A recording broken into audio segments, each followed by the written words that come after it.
Time for Simpsons football chatter presented by SeatGeek. Use the code Snowman for $20 off of your first purchase. Good morning, Chris. How are you, my friend? I'm good. What's going on? How you guys doing?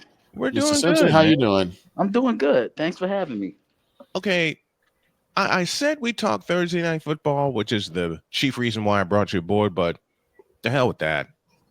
I'm calling. I'm going to do. I'm going to do what Georgia did and call an audible. Mhm. Chris, we'll start here. Your thoughts on the 12 teams that are in the college football playoff? Because I know you've been itching to talk about this with me. They got it right.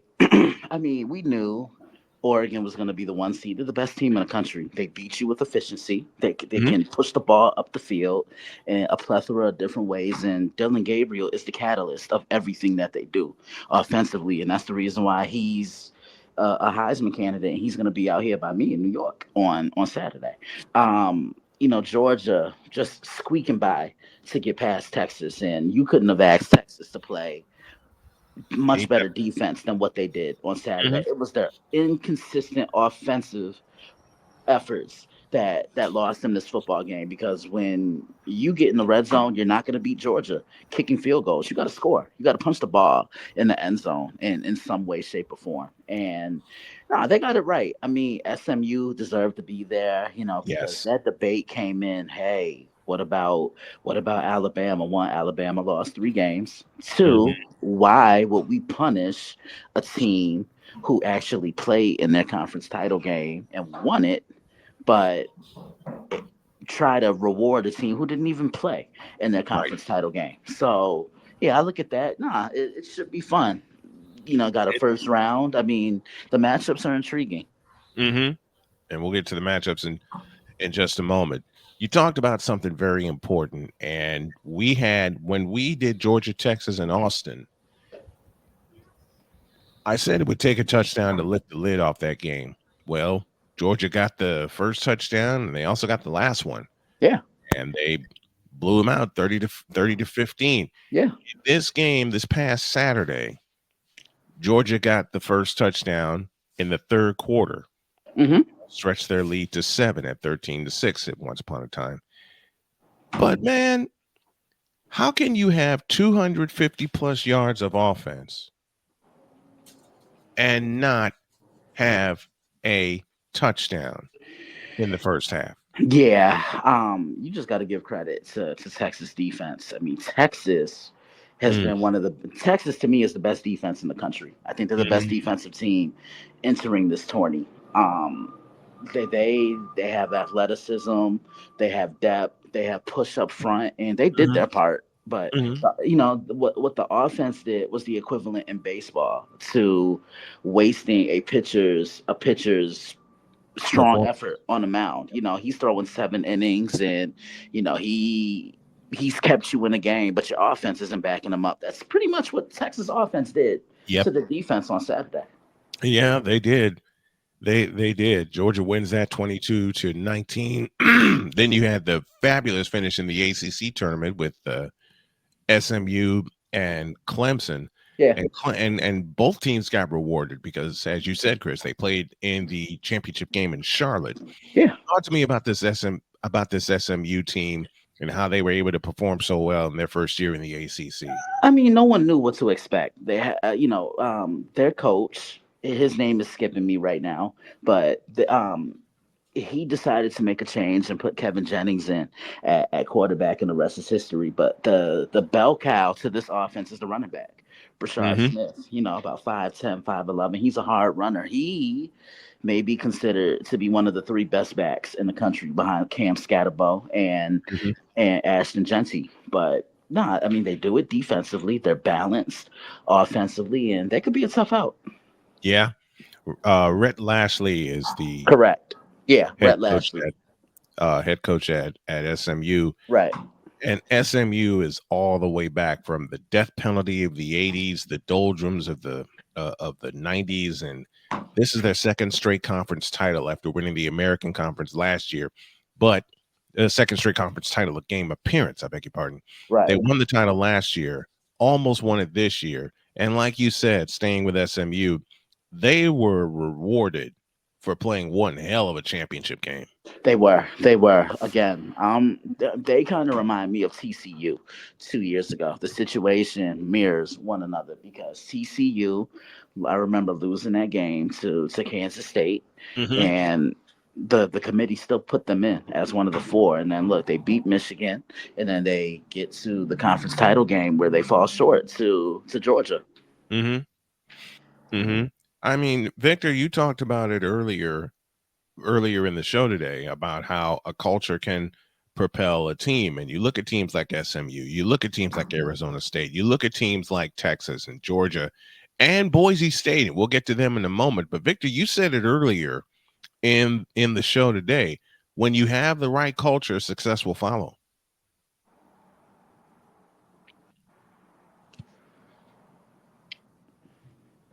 We'll come back to Victor in a moment. Let's take a Hmm. look. Let's take a look at Arizona State. Hmm. Wow. What a performance in their first year in the Big 12. And they were picked last. Yeah. They were picked to finish Look, last in the Big that's 12. listen. This is credit to Kenny Dillingham. He's done it the right way. You know, he brings the best out in his players. And here's the thing: football's a young man's game now. He's young, It is. so he can connect with his players. And yeah, I mean they're fun to watch. They're gonna be a fun team. I mean Cam Scatterbo really makes that offense go. Why is Cam Scatterbo not a Heisman choice? He should be, he should be. But I like the four that they have Mm, with obviously Travis Hunter, Ashton Genty, um, Dylan Gabriel, and Cam Ward. I thought Cam kind of struggled a little bit toward the end, but yeah, I probably would take Cam out and mhm. put Scatterbo in. Yeah, that's what I was thinking because Miami's playoff hopes were dashed at Syracuse. Right, If Miami wins that game, they're playing for the ACC championship I agree. and not Clemson. Right, But Cam Ward had after they led 21 nothing, Cam Ward's performance was subpar. And it like you was. said, I would take him out and replace him with Cam Scatterbo because as the season got longer, Scatterbo got stronger. Bingo, bingo. You're absolutely right. You're absolutely right. No, it's gonna be interesting just to see how this 12 team format pans out. Hmm. I can't wait to see this. And it gets started next Friday with the Battle of Indiana, Notre Dame and Indiana from South Bend. And we've talked about it before, Chris. What would a playoff game in South Bend in December be like? We're gonna get our answer. Yeah, we're about to find out. I mean, Indiana's been such a great story, but I truly feel that Notre Dame, they woke up after the loss to Northern Illinois in Hmm. week two, and they weren't just sliding by opponents. They were dominating their Yes. opponents, doing it with a consistent running game, doing it with defense, and most importantly, just letting Riley Leonard kind of control things. But he's going to have to make Hmm. a couple throws or two down the field. Yeah. I'm going to love seeing that game. And Indiana, like you said, such a story. And it all starts with Curtis Rourke at the quarterback position. It does. It does. He has such a command and control of that offense, but I also think it has to do with the coach. I just love what Kurt Signetti has done with this program. He's elevated this program to being relevant once again. No one expected Indiana to do anything in the Big Ten, and yet here they are in a playoff position. They don't Yeah. have to go far to play their first ever playoff game. They go to Right. Notre Dame, it's the Battle of Indiana. First time these two teams have met since 1991. That's crazy. And there's a spot in the quarterfinals hanging in the balance. Yeah, that's crazy. With this game, and let's get to our previews here. Let's do this first one. Notre Dame and Indiana. First time they met since 91. Both Hmm. offenses are powerful. Their defenses woke up throughout the season. In fact, Indiana's only big time loss was to Ohio State Yeah. in Columbus. And then Yeah. they did what they did to poor Purdue, Yeah. which is going to be No, wild. I think Notre Dame does just enough to win this game. I think Indiana can keep it close, but that atmosphere in Notre Dame is really Mm-hmm. gonna be something to watch. Mm-hmm. It most certainly is. Now let's get to the Saturday triple header, and we'll start it in Happy Valley with SMU and Penn State. I like Penn State. I just think they're going to physically dominate in the trenches, and that's something SMU really isn't known to do. Be a physical football team. They can, but Penn State can dominate you defensively, and I think Drew Allard has a big game. I think he can, put the team on his back, take over, and the defense will do the rest. You think Drew gets 300 in this game? I could see it. Okay, okay. I could easily with these two teams, I could easily see 1,000 yards of offense. Yeah, I could too. I could easily see 1,000 yards of offense. The middle game of the triple header comes to us from Austin, Texas. It's Clemson. It's Texas. It's 100,000 people. We did Texas, Georgia with 100,000 people. Hmm. They were all quieted by Georgia. It's Clemson this time who got run over by Georgia, and I think Texas wakes up after choking away this SEC championship. I think they wake up in this game. Yeah, I agree with you. I like the Texas Longhorns as well. They're just going to be too much, and I just don't think Cade Klubnik has seen a defense this dynamic maybe Hmm. since Georgia in Week 1. Yeah, yeah. I have Texas winning this game, and now the feature game of the night, which is our third on Snowman Multimedia, and Victor's going to join me for this. Hopefully, Chris will join me for this. It's Tennessee. It's Ohio State in the horseshoe. You want to talk about an atmosphere? We talked about it with Notre Dame. We're going to see it with Penn State. We're Mhm. definitely going to see it with Texas. And now this. You have an SEC team in Tennessee traveling to Ohio State Yep. to play the I'm Buckeyes I'm in gonna front of take 100,000 plus. I'm gonna take Tennessee in this one. They're physical. Same, They can get the same. running game going with Dylan Sampson, and they can attack the interior of the offensive line of Ohio State. Two things that Tennessee is armed with that they travel with very, very well: Yep. a defense and a running game. Yeah. Yeah. We've said it all week, and Victor, I come to you. We've said it all week when we spotlighted this game on Mhm. Tuesday. Tennessee and Ohio State. You know the rest of the pundits are picking Ohio State. We are not. Yeah. Yeah. As much as I love Ohio State, I got to go to Tennessee because the defense is probably going to win the day for that. Yep. Yeah. Yep. It most certainly is. And Yeah. Tennessee's running game is nothing to be messed with. Just Hmm. ask Alabama. Right. Exactly. Just ask Alabama. And then we got the four buys: Oregon, Arizona State, Boise State, and Georgia. All four are conference champions. All four deserve to buy, especially Georgia with the way Texas was dominating them in the first half. Um, their quarterback Carson Beck suffers an injury, and Gunnar Stockton comes in and just runs that offense like he's like, hey, I've been doing this. I've been doing this all year. I've just been in Carson Beck's body running this thing. Your thoughts, Chris, on Gunnar Stockton and how he picked up this Georgia offense? I mean, he did what he had to do, and on top of that, there's no tape on Gunner, so he was able to kind of keep things afloat and move and just handle his business. And they didn't need him to take the game over. Hand the ball off, run the ball, and the defense will do the rest. And that's exactly what happened. That's exactly what happened. Speaking of a running game, Hmm. the winner of Penn State and SMU has to see a lot of blue turf in Boise, Idaho, and they take on the third-ranked Boise State Broncos. And Hmm. Chris, there's a lot Hmm. of tape on this Boise State team. You know what you're going to get, which is a ton of Ashton Genty, Right. who is averaging 194 yards. Think about this, folks. Ashton Genty is averaging 194 yards on the ground.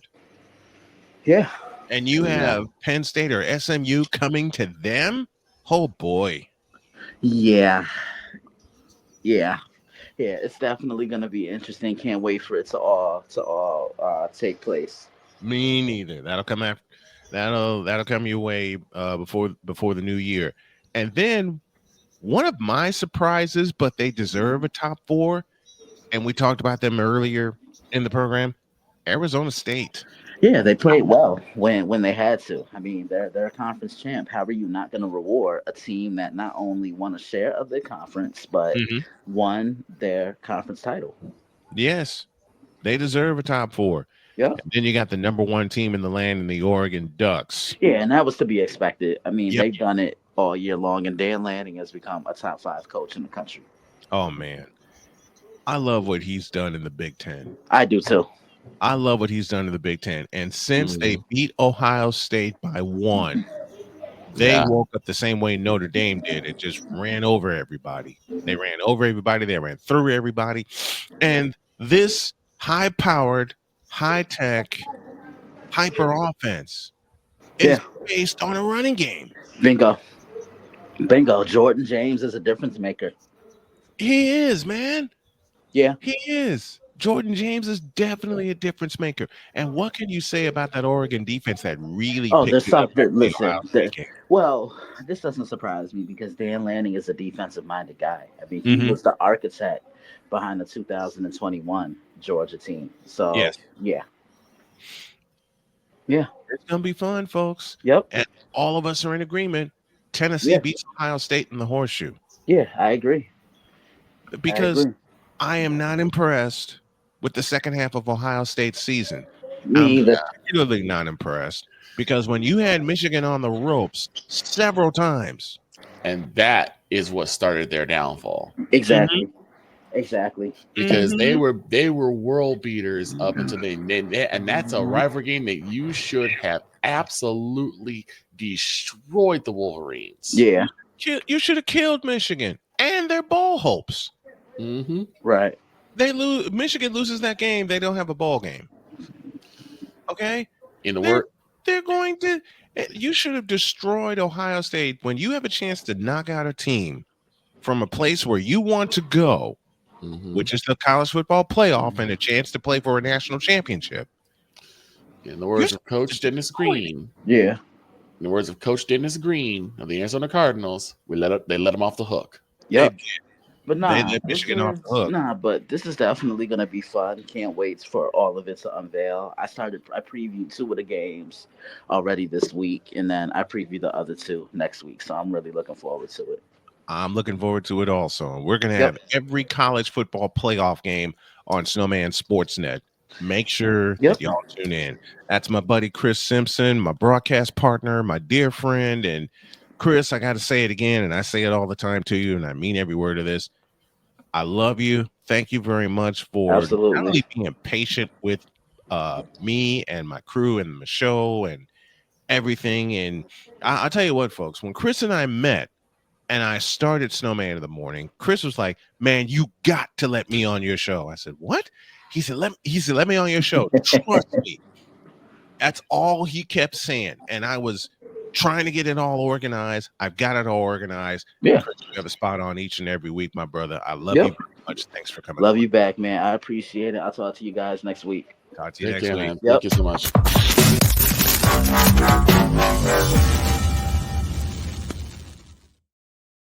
He was one of the first ones that kept saying, "Look, give me a shot. I can help."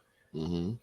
And at the time when I had so much turbulence going on in my life, I didn't realize how much I would be leaning on the show to help get me through the turbulence. Mm-hmm. Man, this man knows his stuff. Absolutely. It's always so Okay? much fun to chop it up with Mr. Simpson, with Chris It Simpson. is. It is so It much is. fun. All right, we reached the end of period 1. Let's take a break. When we come back, we're going to get totally deets and do a deep dive into every single playoff game. And boy, Boy, howdy. Lord have mercy. Or as Chris Bates says best, Lord have mercy. Mm-hmm. Hour 2 after this.